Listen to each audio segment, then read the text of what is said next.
సమాజం అంతా కూడా, క్రైస్తవ సమాజం అంతా కూడా కొత్త ఆలోచనల వైపు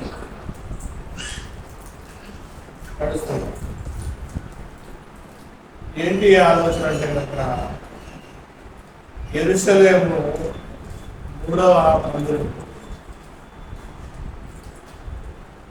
యెరూషలేము మూడవ మందిరం అనేది కట్టబడటం అనేది సత్యము. యెరూషలేము మూడవ మందిరము కట్టేస్తే కనుక యేసుక్రీస్తు వారు భూమి మీదకి వచ్చేస్తారు. చాలా మంది ఏం మాట్లాడుతున్నారంటే మన యొక్క దినాలలోనే యేసుక్రీస్తు వారు వచ్చేస్తారు, మన దినాలను మనం చూస్తుండగానే యేసుక్రీస్తు వారు రాక జరుగుతుంటుంది అని కొన్ని వీడియోలు ఫేస్బుక్ యూట్యూబ్లో కనబడుతుంది. మందిరం అనేది కట్టబడడానికి సంసిద్ధం అవుతున్నారు వాళ్ళు. ఇప్పటికే ఆ యెరూషలేములో ఎక్కడైతే మందిరాన్ని నిలబెట్టారో అవన్నీ కూడా తవ్వితే ఆనవాళ్ళు అనేవి దొరికేవాళ్ళు. ఆనవాళ్ళన్నీ కూడా చూపిస్తున్నారు. వాటి యొక్క ఆనవాళ్ళన్నీ కూడా భద్రత చేస్తున్నారు. ఇంకా మందిరం అనేది ఇంకా అక్కడ స్టార్ట్ చేయలేదు. ఇది ఎందుకు ప్రబలిందంటే కనుక పరమ బోధకులు మనిషికి మంచి చెప్పితే నచ్చుతాం, మాయ చెప్పితే కనుక బాగా నచ్చుతుంది. మనిషి మంచి మాటలు వినడం, మాయ మాటలు బాగా నమ్ముతాం. పరమ బోధ అంటే ఏంటనుకున్నారు? లేనిది చెప్పేవాడు. ఇందులో లేనిది, బైబుల్లో లేనిది చెప్పేవాడు మర్మ బోధకుడు అంటారు. లేనిది చెబితే కనుక జనుడు చెవులంతా చాలా చక్కగా ఉంటుంది. దురద చెవులు వాళ్ళు చిన్నప్పుడు దురద పెడితే ఓడి కనబడితే చాలు, తీసుకుని దాన్ని తీసి ఉప్పు పూసి తిప్పితే ఎంత హాయిగా ఉంటుంది. చెవులో తిప్పితే హాయి మనిషి భయమరిసిపోతుంది. ఇంకా పడే బుద్ధి ఏది అక్కడ వాళ్ళని ఎందుకు తిప్పుతాం పడేదాకా ఆ చెవులో ఉన్న సలప్రం అనేది. ఆ రీతిగా ఈరోజు క్రైస్తవులు ఏమైపోయారంటే కనుక మర్మ బోధకు అనే దానికి ఏమైపోయారంటే ఎడిక్ట్ అయిపోయారు, అలవాటు పడిపోయారు. సత్యాలు చెబితే, ఖండించి చెబితే, దేవుడు చెప్పింది చేయండి రా బాబు అంటే ఇవి మాకు ఎక్కట్లేదండి. ఏదైనా కొత్తది చెప్పండి. కొత్తది చెబితే కనుక మేమేం చేస్తామంటే ఉరకలు తీసి పరుగులు తీసి వచ్చి కూర్చుని వింటాం అనేవారుగా ఉన్నాం. ఇంకా మందిరం గురించి, యెరూషలేము మందిరం గురించి, కడతారు అన్న దాని గురించి ప్రవచనం ఉంటుంది అనుకుంటున్నాం. వాళ్ళు చూపిస్తున్న ఒక ప్రవచనం ఉంది. ఆ ప్రవచనాన్ని ఈరోజు ఏం చేయాలంటే కనుక స్పాయిల్ చేస్తాను, దాన్ని రివీల్ చేస్తాను. ఏ ప్రవచనం అయితే మందిరం కట్టడానికి సిద్ధంగా ఉందో అని క్రైస్తవులు నమ్ముతున్నారో, ఇశ్రాయేలీయులు నమ్ముతున్నారో, ఆ ప్రవచనాన్ని ఈరోజు రివీల్ చేద్దాం. దానికి సారము, దానికి భావము, దానికి నెరవేర్పు ఏంటి, దాని కథ ఏంటి, దాని ఉద్దేశం ఏంటి, అది ఎక్కడ జరిగిందో అన్నది ఒకసారి వెళ్తాం. కొన్ని మాటలు ఉన్నవి మందిరం గురించిన మాటలు కొన్ని చెప్తాం. యేసుక్రీస్తు రాకడకి మూడో మందిరానికి సంబంధం ఏంటి? యేసుక్రీస్తు రాకకి మందిరానికి, మూడో మందిరానికి సంబంధం ఏంటి?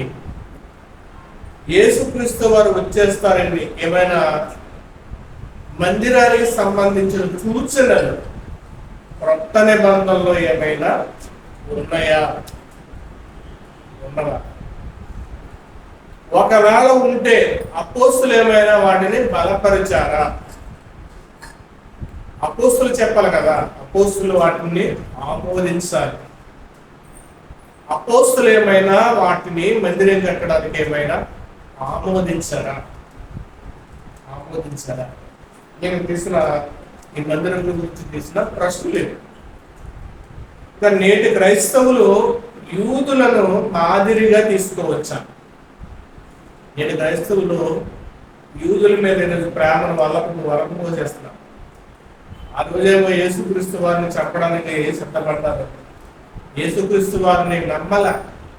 ఎంత వాక్యం చెప్పినా కానీ యేసుక్రీస్తు వారిని వాళ్ళని నమ్మల, కొంతమంది తప్ప.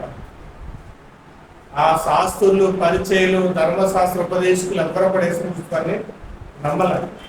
ఆ ప్రాంతంలో ఉన్న ప్రజలు ఇప్పటికీ కూడా మెస్సియా గురించి ప్రకటిస్తే ఒప్పుకోరు. వాళ్ళు యూదులు మెస్సియాని వచ్చి ఇప్పుడు సిలువలో చనిపోయిన యేసుక్రీస్తు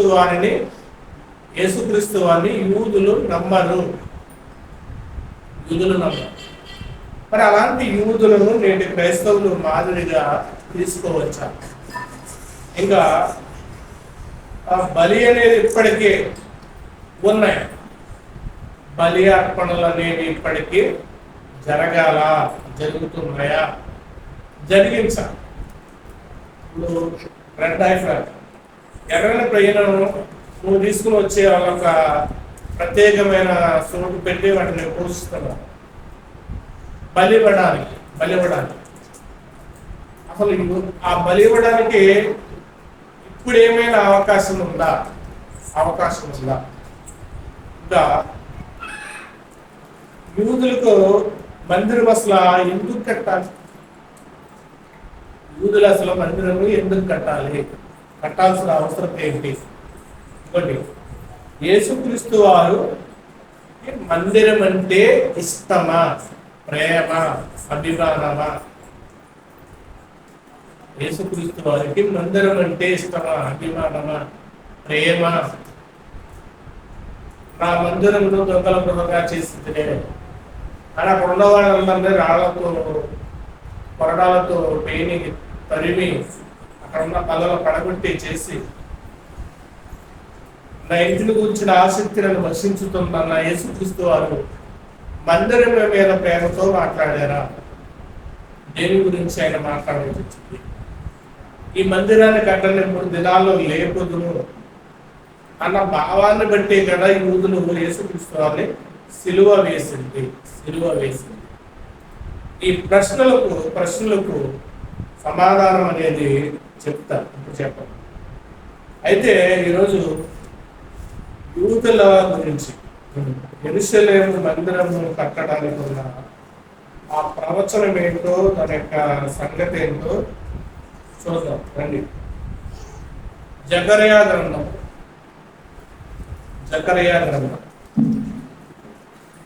14వ అధ్యాయం. జకర్యా గ్రంథము 14వ అధ్యాయము 4వ వచనం నుండి రాయబడుతున్న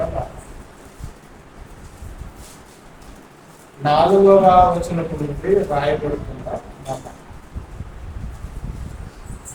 జకర్యా గ్రంథం కొత్త నిబంధనకి పాత నిబంధనకి మధ్యలో ఉంటాం. మత్తయి సువార్త ఆ దినమున యెరూషలేము ఎదుట తూర్పు తట్టునున్న ఒలీవల కొండ మీద ఆయన పాదముంచగా, ఒలీవ కొండ తూర్పు తట్టునకు పడమట తట్టునకు నడిమికి విడిపోయి సగము కొండ ఉత్తర తట్టు వరకును, సగము కొండ దక్షిణ తట్టు వరకును జరుగును. గనుక విశాలమైన లోయ ఒకటి ఏర్పడిను. కొండల మధ్య కనబడి లోయ ఆజీలు వరకు సాగగా మీరు ఆ కొండ లోయలోనికి పారిపోదు. యూదా రాజైన ఉజ్జియా దినాల్లో కలిగిన భూకంపం మీకు భయపడి పారిపోవద్దు, మీరు పారిపోదు. అప్పుడు నీతో కూడా పరిశుద్ధులందరూ వచ్చున్నారు. నా దేవుడని యెహోవా ప్రత్యక్షమగును. యెహోవా ఆ దినమున ప్రకాశమానమగు సంకుచితము కాగా వెలుగు లేకపోయేను.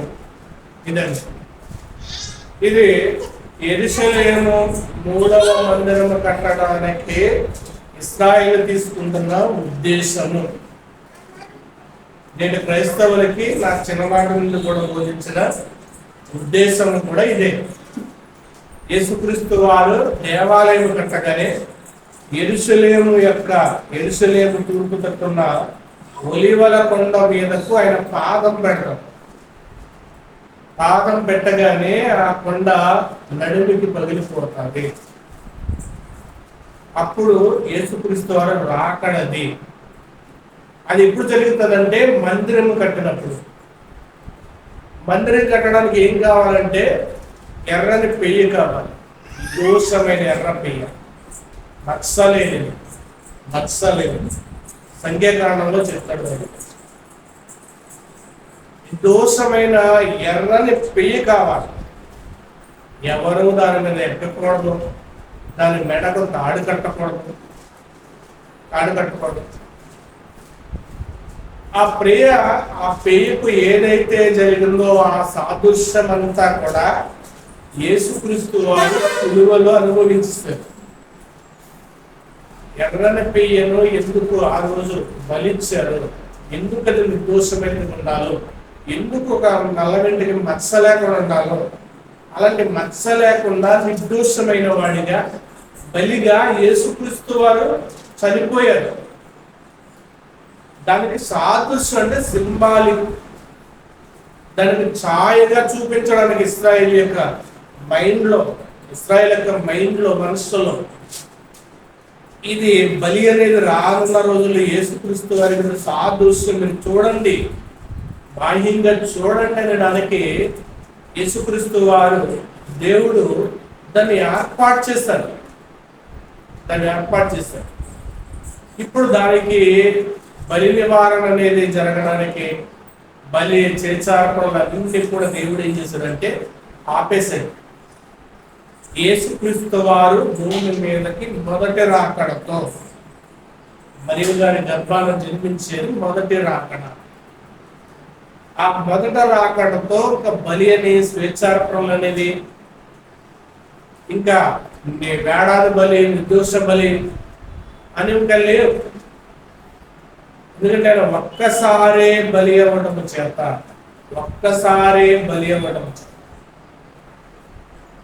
అది యేసుక్రీస్తు వారికి సాదృశ్యముగా ఎర్రని పెయ్యను ఆ రోజు బలి ఇవ్వాలి ఇశ్రాయేలు. యేసుక్రీస్తు వారిని చూడడానికి నిర్ణయించిన బలి అది. ఇప్పుడు కడతారంట మందిరము, మళ్ళా బలి అనేది ఏర్పాటు చేస్తారు.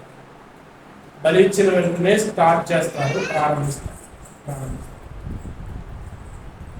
అయితే ఇక్కడ రాయబడిన సందర్భంలో ఉన్న ఈ విషయాలన్నీ కూడా ఒకసారి క్షుణ్ణంగా మనం ఆలోచన. ఆ దినములలో యెరూషలేము ఎదుట తూర్పు తట్టునున్న ఒలీవ కొండ మీద ఆయన పాదముంచగా యేసుక్రీస్తు వారు ఎక్కడ సిలువ వేయబడ్డారు? యేసుక్రీస్తు వారు ఎక్కడ సిలువ వేయబడ్డారు? ఇంకా ఇది యేసుక్రీస్తు వారు రాకడకు జరుగుతా చూచాలనుకుంటున్నాను. ఈ ప్రవచనం అనేది యేసుక్రీస్తు వారు రాకడకు జరుగుతుంది, ఆయన వచ్చేటప్పుడు జరుగుతుందని కనబడుతున్నారు. కానీ యేసుక్రీస్తు వారు వచ్చినప్పుడు జరిగే ప్రవచనం కాదు. ఆయన వస్తే ఆకాశము భూమి లైన్ అయిపోతాయి. ఇంకెక్కడ బాధ పెడతాడు ఆయన? భూమి మీద వచ్చి ఆయన మధ్య ఆకాశంలో ఉండగానే ఈ ఆకాశము భూమి లైన్ అయిపోతాయి, కాలిపోతాయి. ఎక్కడ ఎరుసలేం భూమి మీద పాదపడుతున్నాయి. ఆయన పాదం పెట్టడానికి రావట్లా, కాల్చడానికి వస్తున్నాం, కాల్చడానికి. మరి ఈ ప్రవచనం అనేది దేనికోసం రాయబడినదంటే దేనికోసం రాయబడిందంటే రాయబడిన దానికంటే ఇంకొక విషయం మీకు చెప్తా. తెస్సలోనికీయులకు రాసిన రెండవ పత్రిక, తెస్సలోనికీయులకు రాసిన రెండవ పత్రిక మొదటి అధ్యాయం నుంచి.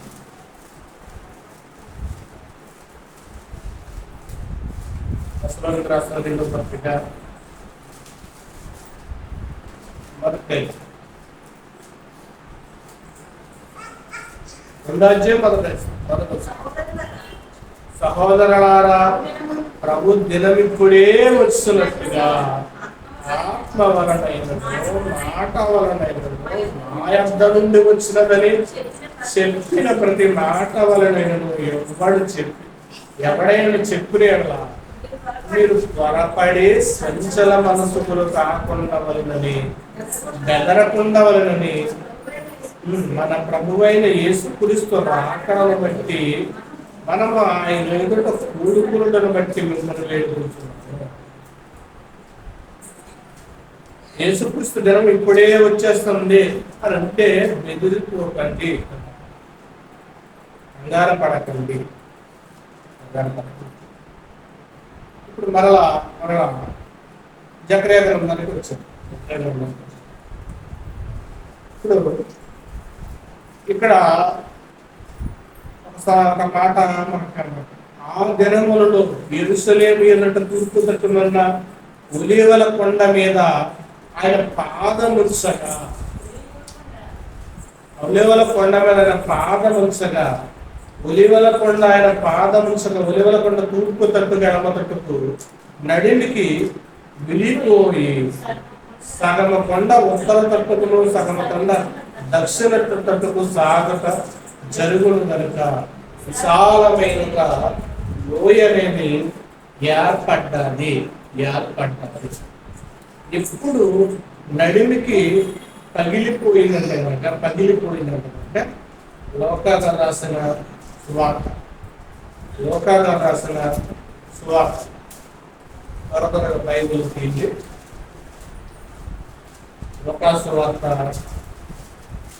23వ అధ్యాయం, లోకా సువార్త 23వ అధ్యాయం 45వ వచనం. సూర్యుడు అదృశ్యుడాయన, గర్భాలయపు తెరల నడిమికి సిరిగెను. యెరూషలేము ఆయన పాదం మోపగానే నడిమికి విడిపోవ సాగిన. యెరూషలేము దేవాలయం, యెరూషలేము నడిమికి పోయింది. ఇక్కడ గర్భాలయపు తెర నడిమికి ఏమైందంటే కనుక చినిగిపోయింది. ఎప్పుడు చినిగింది? యేసుక్రీస్తు వారు సిలువలో ఉన్నప్పుడు, మన కొరకు ప్రాణత్యాగం చేస్తున్నప్పుడు యెరూషలేము కల్వరి కొండ అది యెరూషలేముకు నడిమి భాగమున ఉంది. అక్కడ ఆయన పాదం పెట్టాడు. సిలువ మీద మరణించడానికి ఆ సిలువను మోసుకుంటూ యేసుక్రీస్తు వారు అక్కడ పాదం పెట్టినప్పుడు ఏం కలిగింది అనుకుంటున్నాను చూడండి. మత్తయి సువార్త 27వ అధ్యాయం,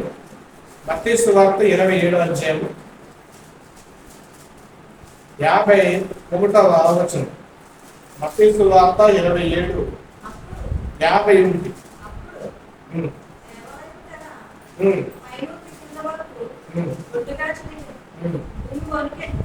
భూమి వణికెను, బండలు బద్దలాయను.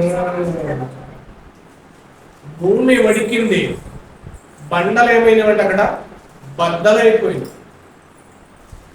బండలన్నీ కూడా పగిలిపోయినాయంటే భూకంపం వచ్చింది. ఎప్పుడు? యేసుక్రీస్తు వారు సిలువలో ఉన్నప్పుడు. యెరూషలేము నడిబొడ్డునైనా సిలువలో ఏలాడుతున్నప్పుడు ప్రాణం విడిచినప్పుడు నా దేవా, నా తండ్రి, నా ఆత్మ నీకు అప్పగించుతున్నాను అని యేసుక్రీస్తు వారు ఎప్పుడైతే అన్నారో అప్పుడు యెరూషలేము అంతా కూడా ఇదిగో భూకంపం వచ్చి పగిలిపోయింది.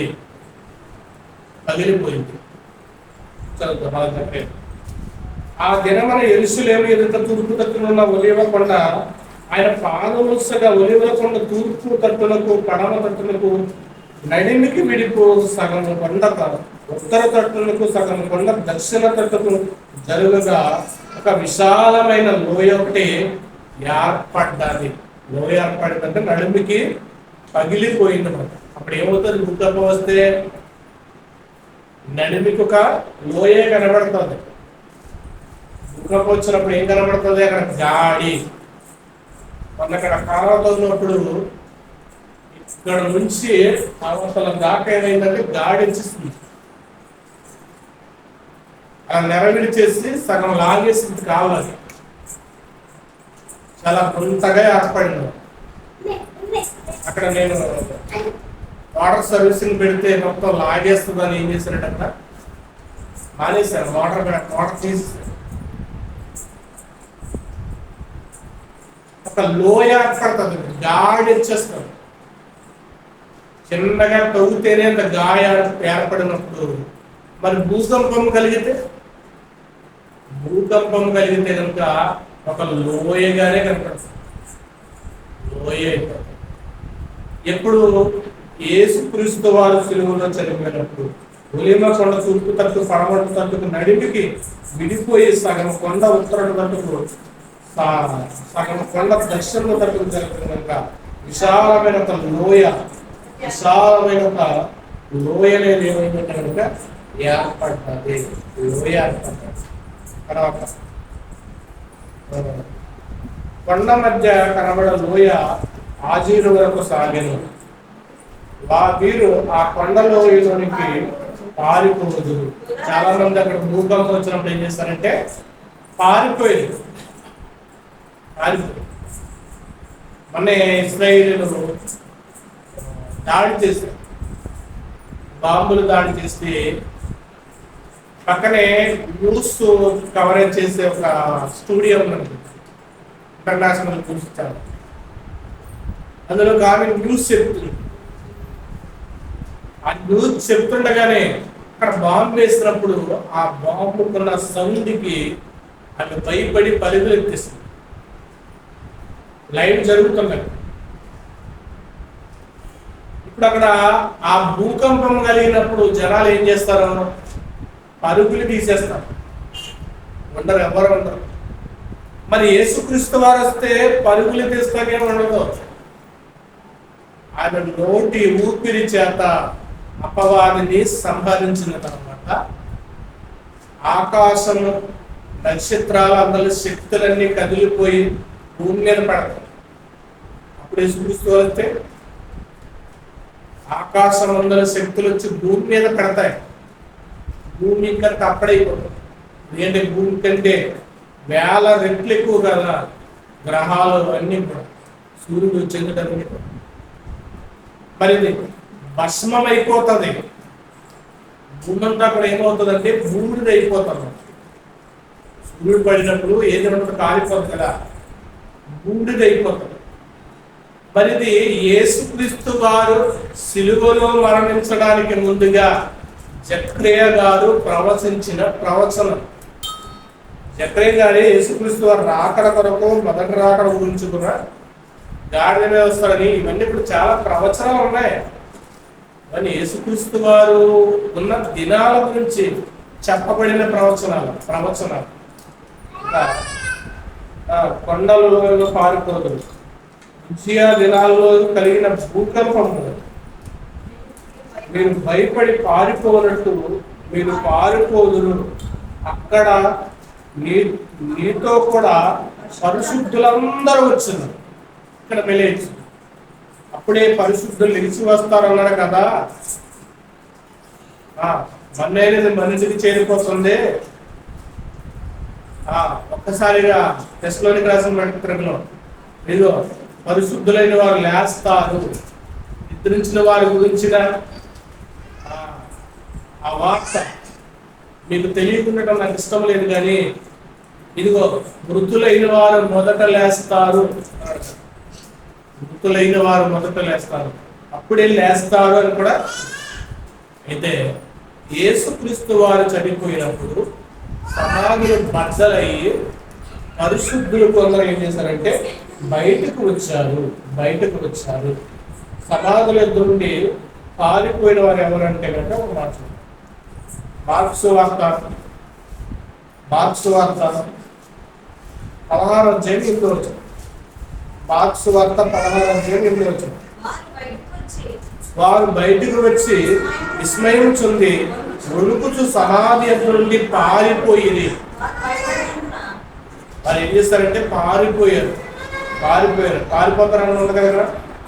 ఆ కొండలో వెళ్ళడానికి వారు పారిపోదు. ఇప్పుడు యేసుక్రీస్తు చనిపోయినప్పుడు జరుగుతున్న సందర్భం. తర్వాత మీతో కూడా పరిశుద్ధులందరూ వచ్చిందరు. పరిశుద్ధులందరూ కూడా ఏం చేస్తారంటే వస్తారు. మత్తయి సువార్త 27వ అధ్యాయం 54వ వచనం కోసం. మత్తయి సువార్త 27వ అధ్యాయం 54వ వచనంలో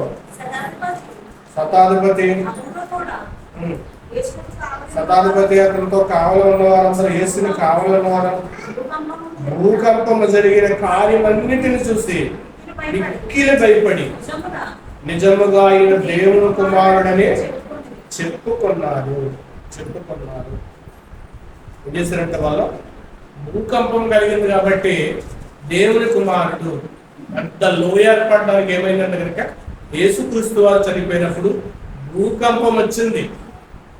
ఆయన పాదం యెరూషలేము నడిబొడ్డులో తాకి వేలాడుతున్నప్పుడు ఏమైందంటే కనుక భూకంపం వచ్చింది. ఇంకా 27వ అధ్యాయం 52 వచ్చి సమాధులు తెరవబడి నిద్రించిన అనేక మంది పరిశుద్ధులు శరీరాలతో లేచెను.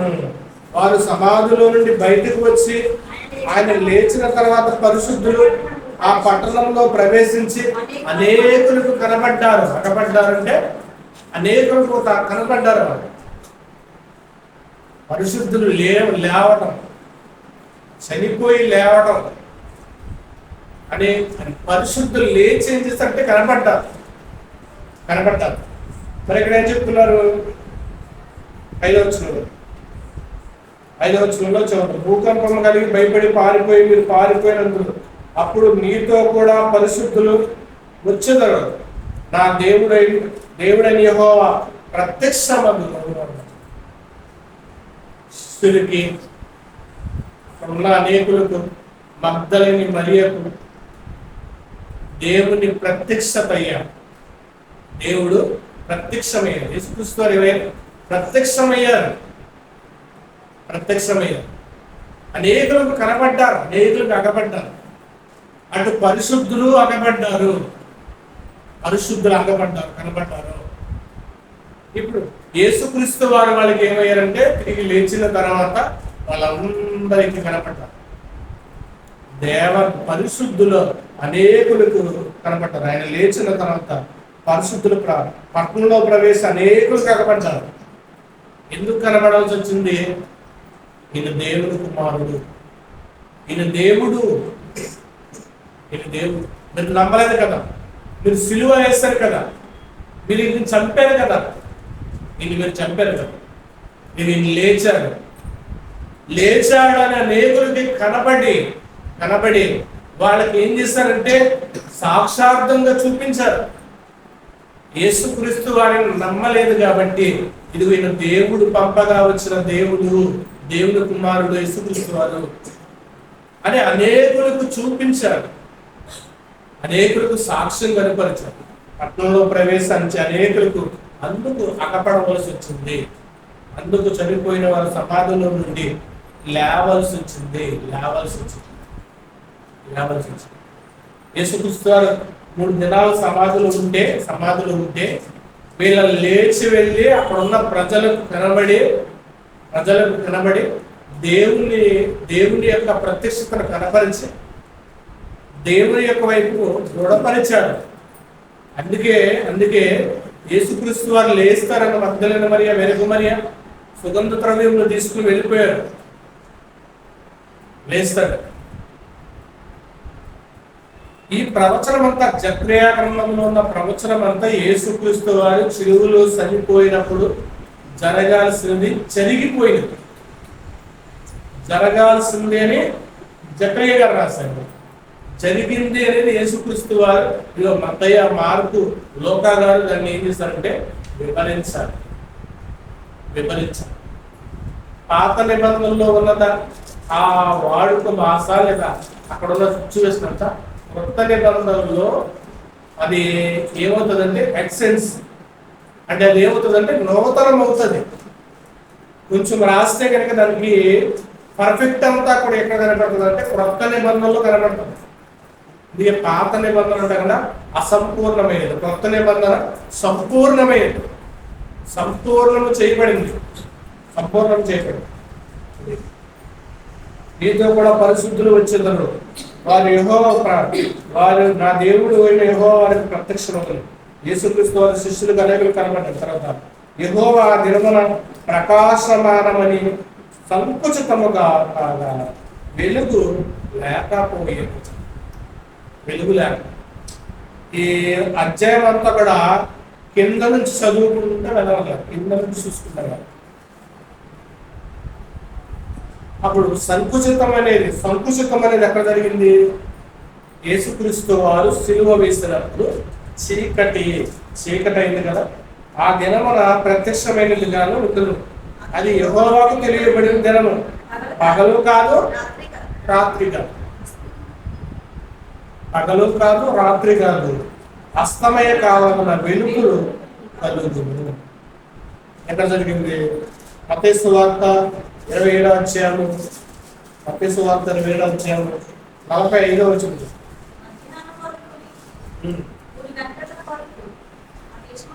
అప్పుడు మధ్యాహ్నం మొదలుకొని 3 గంటల వరకు ఆ దేశమంతటా చీకట కమ్మిందెను. ఇంచుమించు 3 గంటలప్పుడు యేసు ఏలి ఏలి లామా శబక్తని బిగ్గరగా కేకలించాడు. యేసుక్రీస్తు వారు సిలువలో ఉన్నప్పుడు మధ్యాహ్నం మొదలుకొని 3 గంటలు.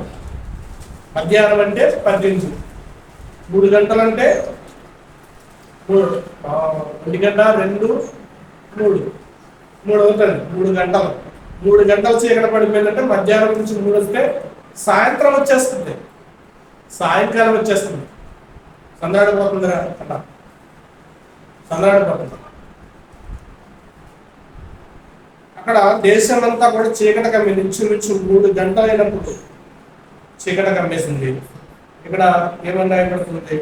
ఆ దినము ప్రత్యేకమైనదిగా ఉండను, అది యెహోవాకు తెలియబడిన దినం, పగలు కాదు రాత్రి కాదు.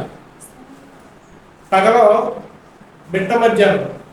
ఇప్పుడు 3 గంటలు అయిందంటే కనుక అది పగల కాదు, సాయంత్రం అంటారు. 4 గంటల తరబడితే సాయంత్రం అంటారు, దాన్ని పగలు అన్నారు, సాయంత్రం. అది ఆ దినము పగలు కాదు రాత్రి కాదు, అస్తమయ కాలములకు వెలుతురు కలిగింది. 12 టయానికి చీకట పడిపోయింది, దేశం అంతా చీకట కమ్మేసింది. చారిత్రకంగా కూడా ఆ రోజు చీకట పడిందని రుజువైంది. చరిత్రకారులు కూడా దాన్ని ఏం చేస్తారంటే కనుక రాస్తున్నారు. అంటే ఇప్పుడు అది సాయంకాలం కాదు, మిట్ట మధ్యాహ్నం 12 నుంచి 3 గంటల వరకు అది ఏమైపోయింది? చీకట కమ్మేసింది దేశం అంతా కూడా. యేసుక్రీస్తు వారు సిలువలో మరణించగానే చీకట కమ్మేసింది, సిలువ వేయబడగానే చీకట కమ్మేసింది. చీకటి అది రాత్రి కాదు, అస్తమయ వెలుతురు కలుగును. ఇప్పుడు 3 గంటల తర్వాత మరలా ఏమొచ్చిందంటే కనుక వెలుగు వచ్చింది. అప్పటి వరకు చీకట ఉండి అప్పుడు ఏమైందంటే కనుక వెలుతురు కలిగెను. ఆ దినము జీవజలము యెరూషలేములో నుండి పారి సగము తూర్పు సముద్రమునకు సగము పడమల సముద్రము దిగినని, వేసవి కాలమందు చలికాలమందు అలాగే జరుగునని కాదు. ఈ సందర్భం అంతా కూడా ఈ జకరియా గారు రాసిన సందర్భం అంతా యెరూషలేములో యేసుక్రీస్తు వారు సిలువ పైన మరణించాల్సిన సందర్భం. మరణించినప్పుడు ఏం జరుగుతాయో అని యోధ జనాంగానికి, ఇశ్రాయేలుకు అర్థం అవడానికి దేవుడు రాయించిన మాటలు. కానీ దీన్ని వదిలేసి యేసుక్రీస్తు వారు రెండవ రాకడలో వస్తారు అన్న దాని గురించి, ఆయన వచ్చే రాకడ గురించి, అప్పుడు యెరూషలేములో ఆయన పాదం పెడతాడని, మందిరం కట్టిన వెంటనే యేసుక్రీస్తు వారు వచ్చేస్తారు. ఏమో యేసుక్రీస్తు వారు ఈ రోజు రావచ్చాను, రేపే రావచ్చాను, నాకు తెలియదు. కానీ మనం అయితే మాత్రం వాక్యాన్ని ఆధారపడి, వాక్యాన్ని బట్టి మనం ఏం చేయాలంటే కనుక భయభక్తులతో బ్రతకాలి. యేసుక్రీస్తు వారు వస్తే చాయిస్ లేదు, మారడం వాళ్ళకి చాయిస్ లేదు. పాపంతో ఉంటే చాయిస్ అనేది పోతుంది, మారి ఉంటే వెళ్ళిపోతాం, మార్పు చెంది ఉంటే వెళ్తాం, మారు మనసు మనకు ఉంటే వెళ్ళిపోతాం. లేకపోతే కనుక ఇక్కడ ఏం చేస్తామంటే కనుక వదిలేయబడతాం. కానీ యెరూషలేము దేవాలయం కట్టిన వెంటనే యేసుక్రీస్తు వారు చెప్తారంటే అనే సందర్భాన్ని, అదే యొక్క ఉద్దేశాన్ని అపోస్తులు కూడా దాన్ని ఏం చేయలేదంటే బలపరచలేదు. మందిరము కడితే వస్తారని కానీ యేసుక్రీస్తు వారు ఎక్కడక్కడ ఆయన రాకడకు సూచనలంటే చెప్పాడు. యుద్ధాలు జరుగుతాయి, భూకంపాలు వస్తాయి, యుద్ధాలు జరుగుతాయి. అయితే ఈ టైంలోనే యేసుక్రీస్తు వారు రావచ్చని, యుద్ధాలు జరుగుతున్నాయి కాబట్టి ఈ కాలంలోనే యేసుక్రీస్తు వారు రావచ్చు. అయితే ఈ కాలంలోనైనా నువ్వు మారాలని దేవుడు ఏం చేస్తున్నాడంటే ఒక సూచన తెలియజేస్తున్నాడు. అంటే మనకి ఏం చేస్తున్నాడంటే దేవుడు మేలుకొలుపు, అంత్యకాలం మేలుకొలుపు. మనం మేలుకుని మార్పు చెందడానికి మేలుకొలుపు. ఆయన రావటం అయితే సత్యము, కానీ యెరూషలేము దేవాలయం మీద పడుతున్నారు, దేవుడు చెప్పిన సంగతులన్నీ వదిలేస్తున్నారు అన్నది బాధ. యెరూషలేము మూడవ మందిరం మీద పడుతున్నారన్న ఆలోచన. మార్పు చెందాలి. మూడవ మందిరం గురించి కాదు, మన దినాలు మారాలి, మన ఆలోచన మారాలి, మన బుద్ధి మారాలి. ఆయన పాదాలు పట్టుకుని ఉండాలి. మనం ఎప్పుడు మనము బ్రతికినంత కాలం కూడా ఆయన పాదాలు పట్టుకుని ఉండాలి. దేవా, నేను ఇప్పుడు పాపిని, నా పాపములు క్షమించాలి. మనిషి ప్రతిరోజు కూడా పాపే, ప్రతిరోజు కూడా బలి నైవేద్యాలు అర్పించాలి. బలి నైవేద్యం ఏంటంటే ఆయన దగ్గర మోకరించి ప్రార్థించాలి, మోకరించి మన యొక్క పశ్చాత్తాపడాలి, మోకరించి మన పాపాలను ఒప్పుకోవాలి. ఇది దేవుని ఉద్దేశం. మూడవ మందిరం అనేది కట్టినా పర్లేదు, కట్టకపోయినా నష్టమే, ఎవరికీ నష్టమే. అది కడితే యెరూషలేములో వాళ్ళకేదో గొప్ప అనిపిస్తారు. ఒకవేళ మందిరం ఉండాలని అనుకుంటే కనుక, ఒకవేళ కట్టించాలనుకుంటే దేవుడు దాని గురించి చెప్పుకుంటాడు. దాని గురించి అపోస్తులు దాన్ని బలపరచుండాలి. ఇది మాత్రం జరగదు. ఇంకా ఆ ఎర్రని పెయ్యి గురించి ఒక వారం మాత్రం. ఎర్రని పెయ్య అది యేసుక్రీస్తు వారిలో ఒక్కొక్కటిగా ఎలా నెరవేరింది. ఆ పెయ్య, ఎర్రని పెయ్య, ఆ రెడ్ ఐఫర్ అనే దాని గురించి యేసుక్రీస్తు వారికి దాని యొక్క పోలికలు అనేవి ఎలా మ్యాచ్ అయ్యింది, ఎలా సెట్ అయింది. యేసుక్రీస్తు వారు ప్రవచనాలు నెరవేర్చడానికి వచ్చారు. రాజులు దావీదులు, అధిపతులు చేసేవన్నీ కూడా యేసుక్రీస్తు వారిలో కనబడతాయి, ఛాయలు కనబడతాయి. ఆ ఛాయా విధానం అనేది ఏంటనేది వచ్చేవారు మాట్లాడతారు. అయితే యేసుక్రీస్తు వారు రాకడకి మందిరం కట్టడానికి ఏమీ లేదు, మందిరం కట్టడానికి ఏమీ కూడా సంబంధం ఏమీ లేదు.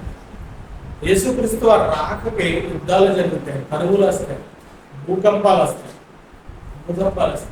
జనం మీద జనములు వేస్తారు, అనేకులు ప్రేమ చల్లారిపోతుంది. ఒకప్పుడు దేవుని కొరకు ఏం చేసేవారంటే రగిలేవారు, విస్తృతంగా సభలు జరిగేవి, విస్తృతంగా వెళ్ళేవారు. ఈరోజు సభలకే కనుక చర్చలు జరుగుతున్న కార్యక్రమాలు కూడా రాలేని పరిస్థితి అంటే కనుక ప్రేమ అనేది ఏమవుతుందంటే దేవుని మీద ఉన్న ప్రేమ చల్లారిపోతుంది. మనకి దేవుని మీద ప్రేమ అనేది పెరగాలి, ఆయన మీద మనకి ఇష్టం రావాలి. ఆయన మీద మనకి ఇష్టం ఉంటే కనుక ఏదైనా చేస్తాం. చూడండి, ఒక వ్యక్తి ఒక అమ్మాయి మీద ఇష్టం ఉంటే కనుక ఏదైనా చేస్తాడు. ఆ అమ్మాయి కాదంటే ఆత్మహత్య కూడా చేసుకుంటున్నాం. ఆ ప్రేమ దేవుని మీదకి వెళ్ళాలి, ఆయన ఇష్టపడినప్పుడు మనం ఏం చేస్తామంటే ఆయన కొరకు ఏదైనా చేయగలం. సమయం ఎంతైనా కానీ ఆయనకే ఇవ్వగలం, సమయాన్ని ఇవ్వగలం, ఆయన కొరకు ఆలోచించగలం. ఆయన రావాలి, నేను ఆయన దగ్గరికి వెళ్ళిపోవాలి, నేను ఆయనతో ఉండాలి. ఈ ఆలోచన విధానం అనేది మనలో వస్తే కనుక ఆయన మీద మనకు ప్రేమ చల్లాలి. ఇవి రాకడకు చెప్పబడిన సూచనలు. మత్తయి సువార్త 27వ అధ్యాయం అంతా కూడా 24వ అధ్యాయం అంతా కూడా రాకడకి యుగ సమాప్తికి సూచనలు ఏంటంటే కనుక ఇదిగో యెరూషలేము దేవాలయం ఎలా కట్టారో తెలుసా కానీ శిష్యులు చూపించినప్పుడు అరే బాబా నేను రాతి మీద రాయి నిలబడకుండా పడిపోయాను. ఆయన భవిష్యత్తు చెప్పాడు, రాతి మీద రాయి నిలబడదు. ఆయన నిలబడాలన్నాడు, ఇప్పటికే రాయి మీద రాయే నిలబడాలి, ఇప్పటికే గోడతోనే ఉంది. అలా రాతి మీద రాయి నిలబడకుండా కరువులు, భూకంపాలు, యుద్ధాలు ఇవన్నీ కూడా జరుగుతాయని యేసుక్రీస్తు వారు చెప్తూ వచ్చారు. ఇదిగో ఆకాశంలో దొరుకుని మంచి భూతాలు ఈ మొత్తము కూడా ఏమవుతుంది, సర్వ సృష్టి కూడా లయమైపోతుంది. కాబట్టి లయమైపోతుంది ఈ భూమి, ఈ విశ్వం అంతా. మనం లయం కాకూడదంటే కనుక మన ప్రేమ దేవుని వైపు ఉండాలి, దేవునితో ఉండాలి. ఆ రీతిగా ఆయన్ని ప్రేమించేవారుగా ఉండాలని కోరుకుంటూ నా మాటలు ముగిస్తున్నాను, ప్రార్థన చేస్తున్నాను. సర్వశక్తుడా, పరిశుద్ధుడా, మహోన్నతుడా మీకు ఉన్నాను. మీ కృపను బట్టి మీ సన్నిధానంలో చేయండి. మీ ఆలోచనలోనికి వెళ్ళగలిగే బాధ్యతను ఇచ్చారు. మీరు చెప్పని సంగతులకు కారణంగా మీరు చెప్పే సంగతులు అనేకమైనవి. మా జాగ్రత్త కొరకు, మా భయం కొరకు, మా భద్రత కొరకు చెప్పిన విషయాలు అనేక